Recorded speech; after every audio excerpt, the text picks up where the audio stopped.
Neste momento, Deus, através desta emissora, leva até você mais um programa de fé, com mensagens, hinos e orações a seu favor.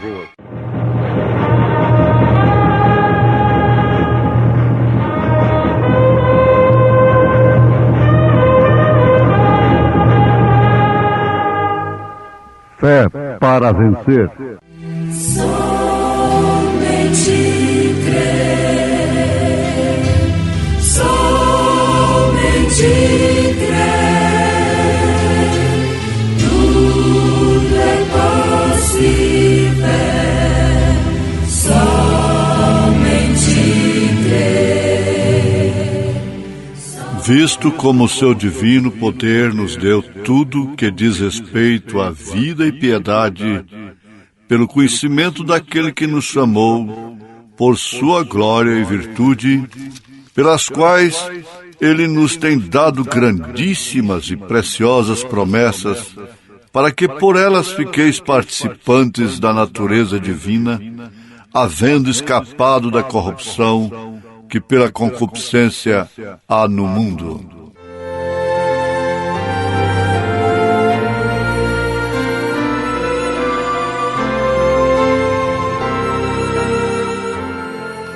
Ouvintes,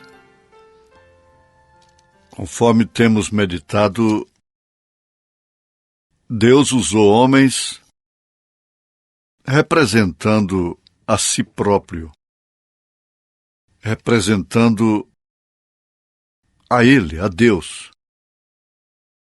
E por isso eles sofreram muito, principalmente aqueles que trouxeram um tipo de Cristo, como o caso de Moisés, o caso de José. Nós já vimos a semelhança de características desde o nascimento. José, chamado José do Egito, odiado pelos seus próprios irmãos, lançado numa cisterna, vendido,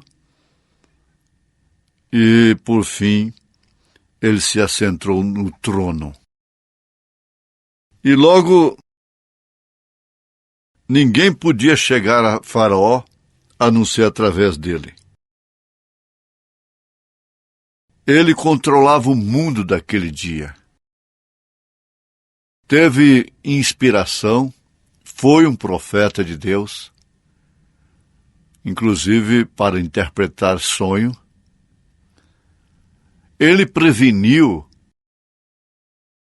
o Egito com toda a terra, salvando toda a terra dos 7 anos de fome, inclusive seus próprios irmãos, os quais haviam odiado, foram salvos por ele. Veja só que tipo perfeito. Ninguém pode chegar a Deus senão por Cristo. E quando José saía do palácio, antes de sair, soava uma trombeta e iam mensageiros clamando diante dele: dobrai os joelhos, eis que vem José. Não importava onde estava a pessoa, nem o que estava fazendo, nem quão importante era a sua ocupação. Todo mundo tinha que dobrar os joelhos até que José passava.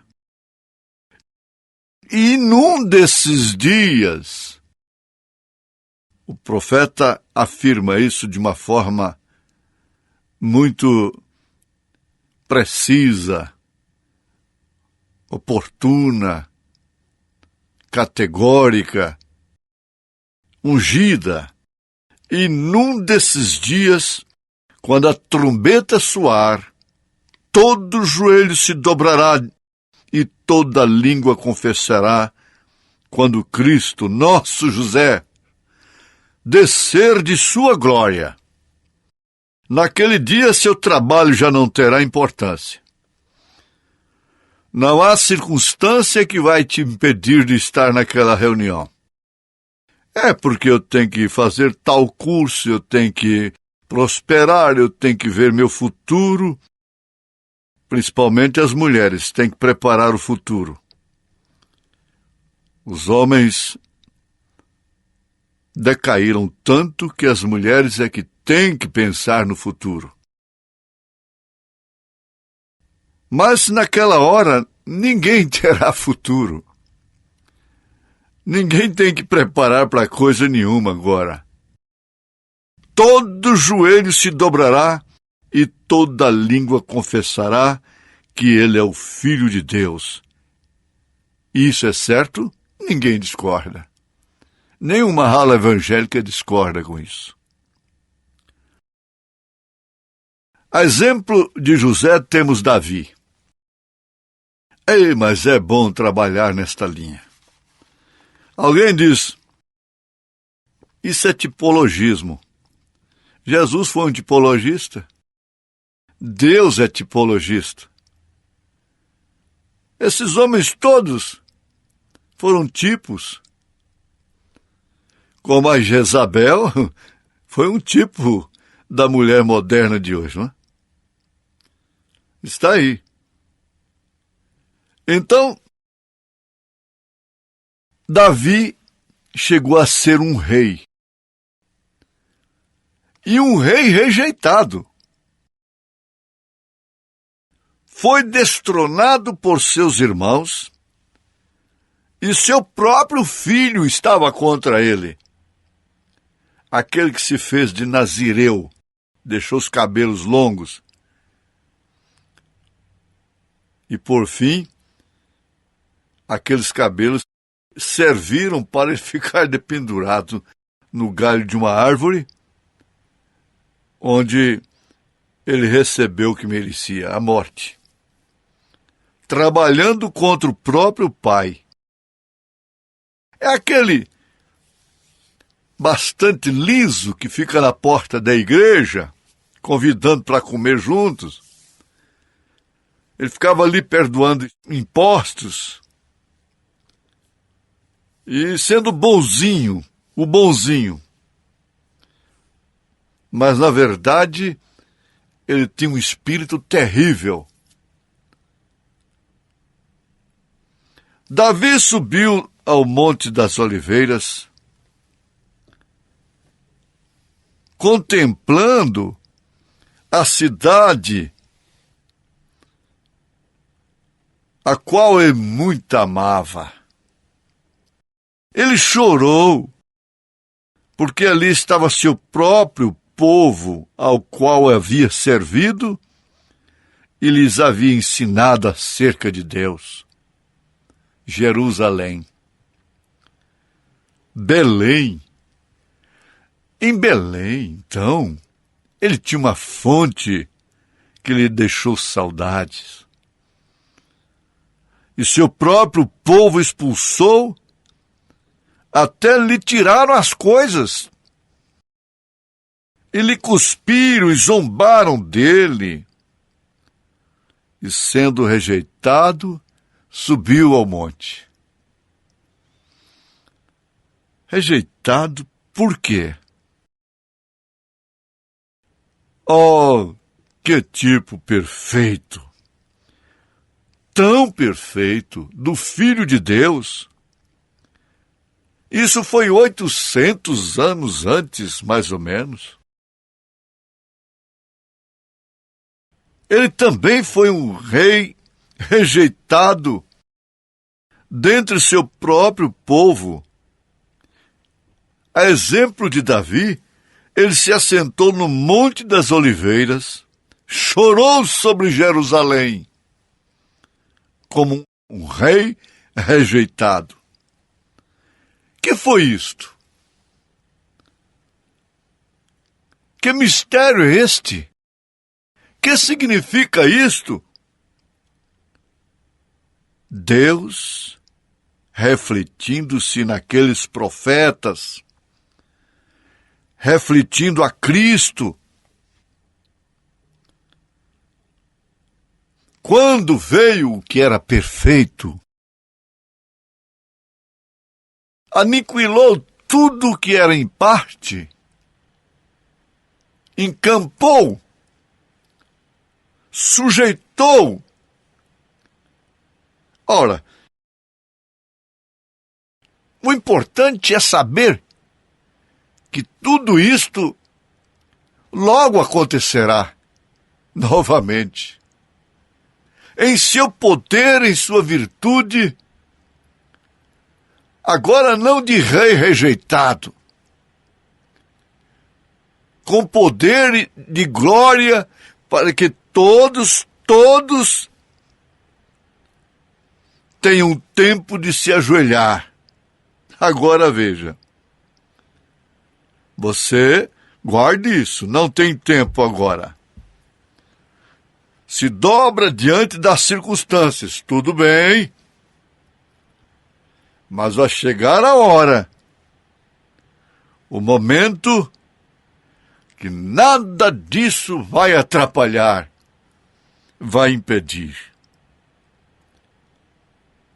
Não importa o seu doutorado, não importa quão grande seja a sua fortuna, a sua posição social, a sua sabedoria, se é o governador, se é o presidente, se é o deputado, se é o senador, se é o coronel, se é o general, se é o pobre, se é o rico, se é o indouto, o douto, não importa. Agora, todos estarão na mesma condição, no mesmo lugar, na mesma situação, sob o mesmo julgamento. Agora, por que não resolver esse problema logo? Por isso que Jesus disse: quem se humilha será exaltado, e quem se exalta será humilhado. Veja só. Então veio aquele que foi a perfeição de Deus, e em verdade foi Deus entre nós, Senhor Jesus Cristo, e desde aquele tempo ele tem se refletido em sua igreja deste lado do Calvário. Tem um lado esquerdo dizendo: Deus é bom, tem poder, Ele nos salvará. Do outro lado está um reconhecendo suas misérias. Do outro lado está reconhecendo, por revelação divina, o reino de Deus, o Rei dos Reis, o Senhor dos Senhores. Então este é o lado do Calvário. Todos estão procurando chegar nesse lugar. Queira ou não creia, todos estão crucificados. Toda a humanidade está crucificada. Uns do lado esquerdo e outros do lado direito. Agora aqui está o lugar, que é a morada ou tabernáculo do Deus vivente.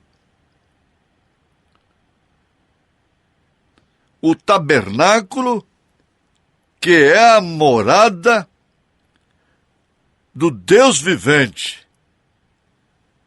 A morada, que é o tabernáculo do Deus vivente. Aí agora São Paulo pega e mostra que você é este tabernáculo. Isso não simplesmente sugestiona o crente, a pessoa. Não é sugestão apenas. Não.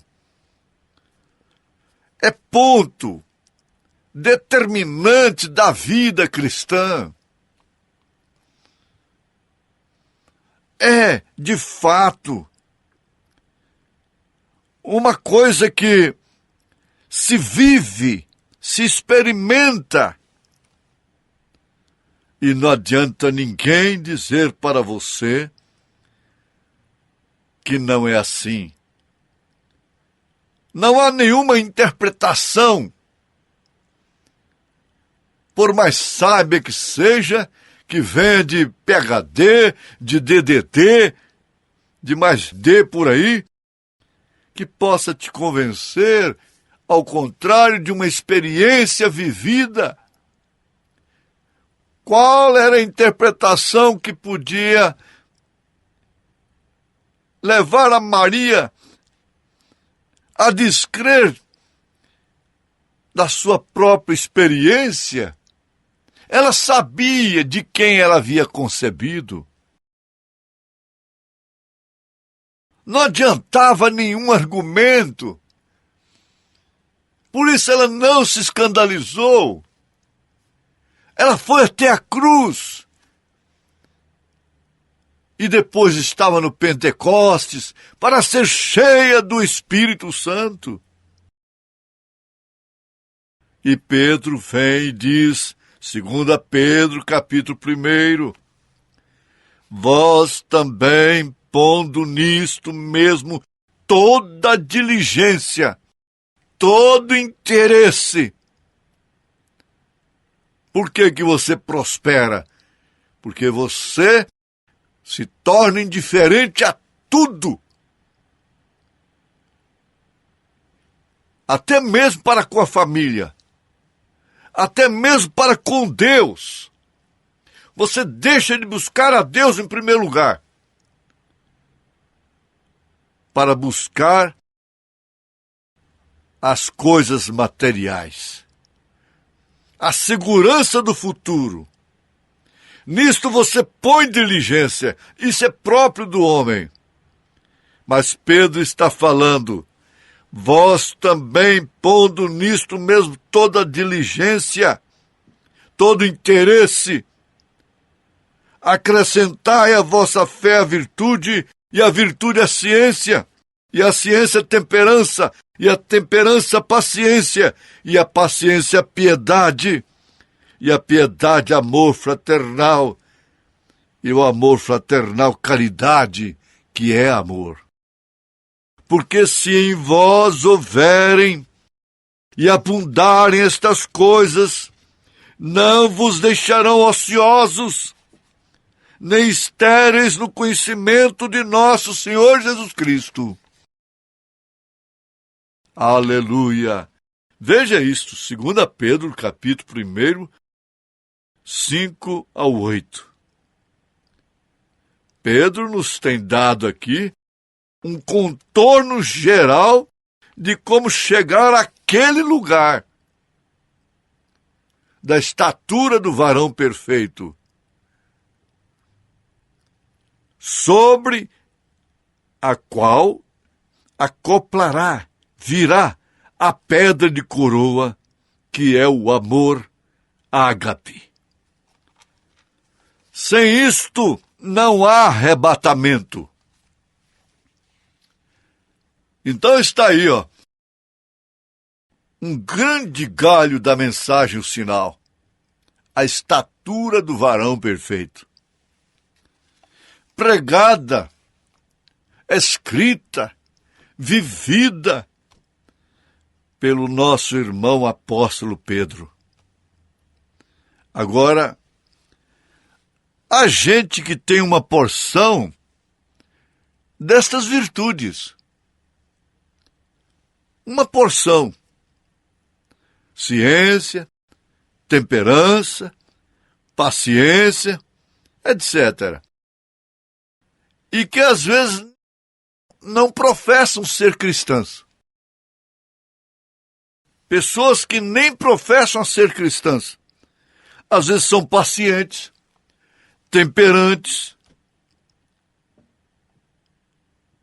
têm sabedoria para se conduzir,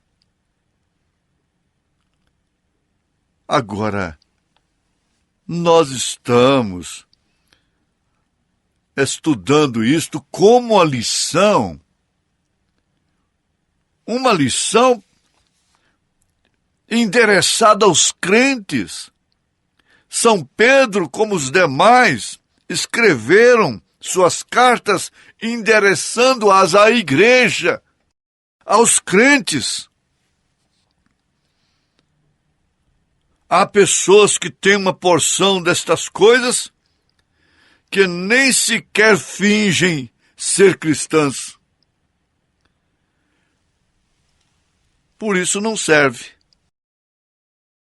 É a mesma coisa de um corvo tratando de injetar penas de pavão real em suas asas para assim ser um pavão real. E fazendo isso, unicamente traz desgraça sobre si mesmo. Seria melhor ficar como corvo. É como essa gente que trata de experimentar com estas coisas mesmo, estas coisas, não sendo cristãs. Tudo está fora de ordem. É como uma árvore de sicômoro tratando de produzir maçãs. Não pode fazer. Mesmo que seja uma árvore, não pode produzir maçãs. É como um mulo tratando de fabricar lã, tratando de ser ovelha. Mas, todavia, é um mulo. Ele não pode fabricar lã. Não pode fazer. Não tente fazer isto. Isso é através de uma experiência que leva o homem e a mulher a se escaparem da corrupção que há no mundo através do novo nascimento. A lã é um dom da ovelha, não do mulo. Pode ser que trate de agir como uma ovelha, porém de todos os modos é um mulo. Se você o contraria, sai do rumo que lá vem o coice. Ai, aí que está. Por quê? Isso é a sua natureza. Não escapou, não tem como escapar desta natureza. Não tem como mudar. Enquanto você está tratando bem, dando sal e ração, ele está bonzinho para você. Mas assim mesmo, cuidado. Olha, meu irmão, minha irmã, isto é mais do que tudo que você possa desejar na terra. Isto aqui é uma gratidão tremenda no seu coração. Porque você não nasceu ovelha, porque você é melhor do que ninguém. É porque Deus te amou, como amou a Jacó. Isso não é para quem quer, não é para quem corre. É para quem Deus chama. E você foi chamada, você foi chamado. Há maior gratidão num coração do que isto? Deus te abençoou? Deus me abençoou. Em nome de Jesus Cristo, Deus nos abençoou. Amém.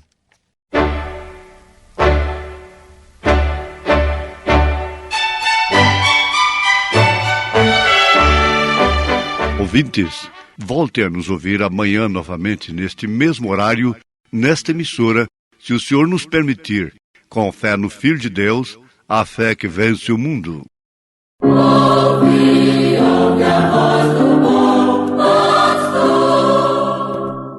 Na manhã da vida, sob o lindo céu, Ouve a voz do bom pastor. quando as flores trazem orvalhado véu, Ouve a voz do bom pastor. Segue, segue, sempre segue a Cristo. convite do seu grande amor. Segue, segue, sempre segue a Cristo. Ouve, ouve a voz do bom pastor. Onde os rios crescem, nos conduzirá. Ouve a voz do bom pastor. Onde verdes pastos, quietas águas há. Ouve a voz do bom pastor. Segue, segue, sempre segue a Cristo. Ouve o convite do seu grande amor.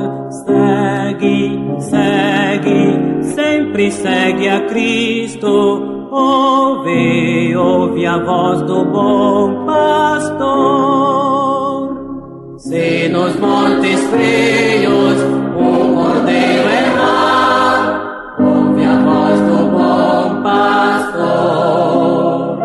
Cristo irá buscá-lo até que eu possa achar.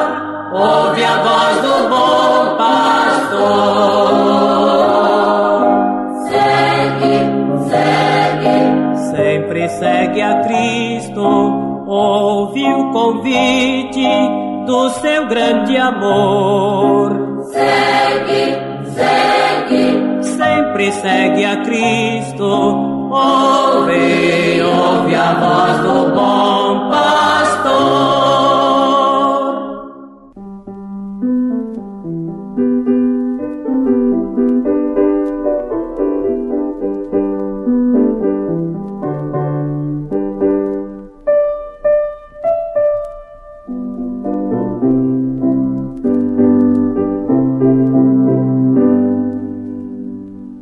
O Salvador batendo está.